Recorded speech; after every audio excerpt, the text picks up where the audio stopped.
My name is Robin Baker. I'm the founder and creator of Astea Fitness, the premier body positive fitness studio in Orange County, California, and the creator of Intuitive Exercise, an online program. And today I really want to talk about a question that I've gotten from people through my online program and people questioning, asking me questions about my online program, Intuitive Exercise, which is specifically for people that are recovering from an eating disorder and want to create a more recovery-centered relationship with exercise. And the question I get a lot is, how do I know if it's really me or my eating disorder that wants to exercise? Like, how can I tell when I make the decision to go and exercise or I want to exercise, is it really me, my authentic self, or is it my eating disorder voice? So it's a really tricky question, and that's a really great question because it is tricky. So there are kind of like 3 or 4 different questions that I ask when I'm going to exercise. And I kind of advise people that take my online program and people that I coach about returning to exercise when they're in eating disorder recovery. I advise them to really ask themselves these questions when they're considering to do exercise.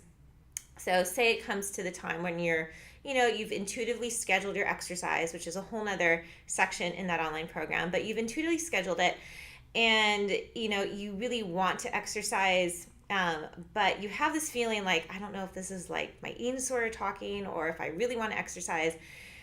Or you might not have even gone through the scheduling process and there's just this sudden urge or this need, right, to go and exercise. So how do you know if it's really you coming from a place of strength, recovery, honesty, or is it really your eating disorder trying to get you to exercise, and is it coming from a different place, a place that is, not a good place, and it's really difficult to know that. So in this video, I'm really going to kind of walk through the questions you want to ask yourself when you're faced with this dilemma.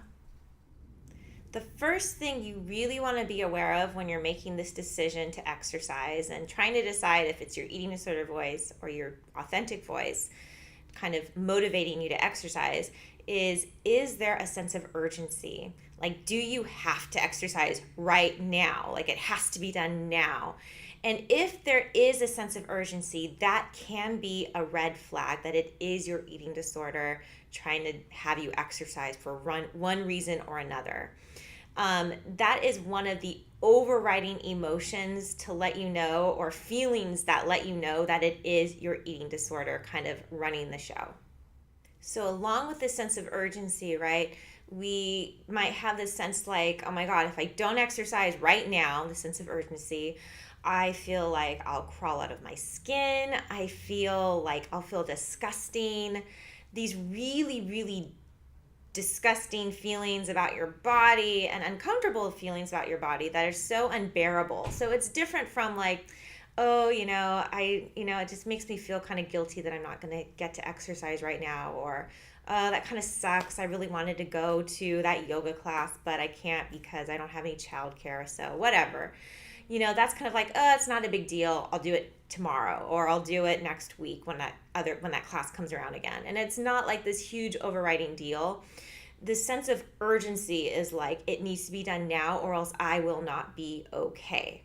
So that's a big red flag to let you know that Ed is running the show. The next thing you really want to pay attention to is, what was the instigating event that brought about this idea to exercise? Was it that, you happened to try on your old pair of jeans and they didn't fit and you're like, oh my God, I got to get to the gym? Obviously, that's a red flag. Sometimes things aren't that obvious, right? Or maybe it was, you had planned this exercise class and you're going to meet your friend there and you're so excited to see them and it's going to be really fun to do this yoga class with them and you're really excited. That's a whole different feeling, right, than, oh my God, my jeans don't fit, I gotta go to this class or I have to go run.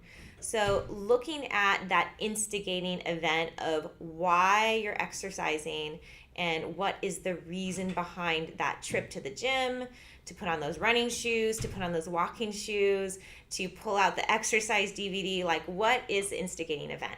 So if it happens to revolve around, right, like, I want to exercise because I need to change how I look, I need to change my body, I've gained too much weight.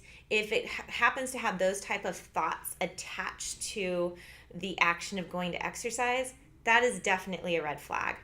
When it comes to feelings of like, I'm excited, I get to go, this is going to be so much fun, I've been looking forward to this because it's this new class and it looks like this awesome dance class and I'm so excited to meet my friends there. When it's not tied to improving your body, quote unquote, or changing the way it looks, chances are it's probably you really looking forward to it for one reason or another. And it can also go into, I really need to go to this yoga class or this meditation class because I have a really chaotic week and I need to just feel really grounded. I need to come back and just breathe. That's another really great reason and a really, self-care reason to go and do some sort of movement. So pay attention to the why behind why you're going to exercise is really important, and also paying attention to what that instigating event for why you're going to exercise, what was that event. The last thing you really want to pay attention to, and this kind of ties into like what that instigating event is and why you're going to do this sort of exercise, is what is your objective to do this exercise? Like, what do you hope to accomplish when you do this exercise or this movement?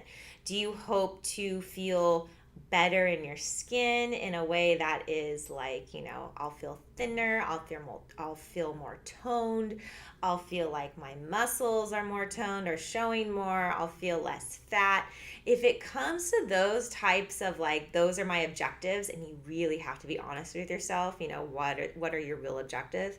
If it comes down to those are the objectives, then that is definitely a red flag that the exercise is eating disorder driven.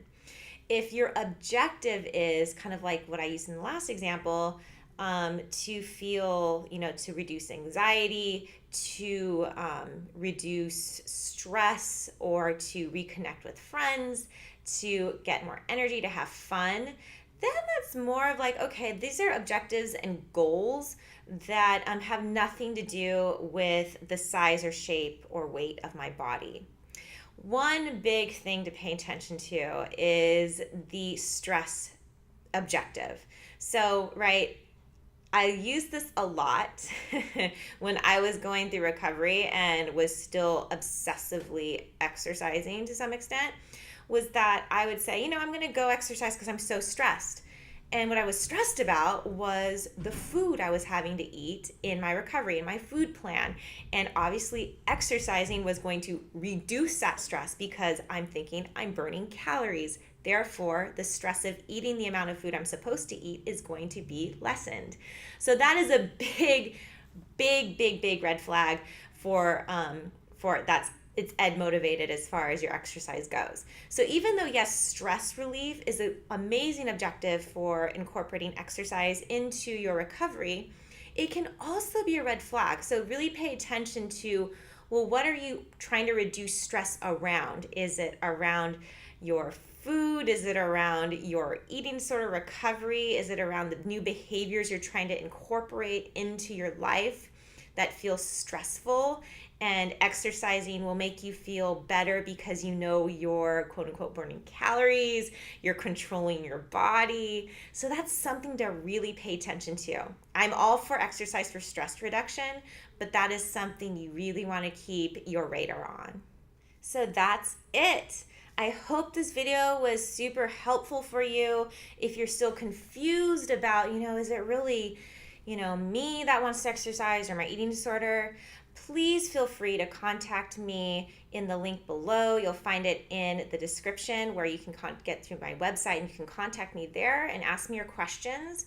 Or feel free to leave a comment below.